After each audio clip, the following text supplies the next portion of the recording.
These are the vegetable cutting tips that 5-star chefs won't teach you. Cut the Chinese cabbage into florets.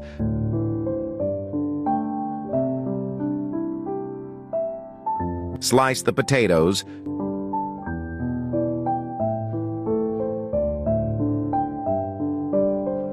Chop the tomatoes into chunks. Slice the zucchinis.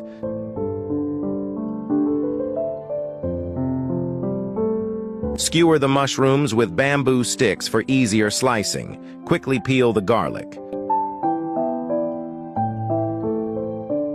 Cut the lotus roots into slices. Cut the tofu into triangular pieces. Cut scallions into shreds. Cut celery into strips.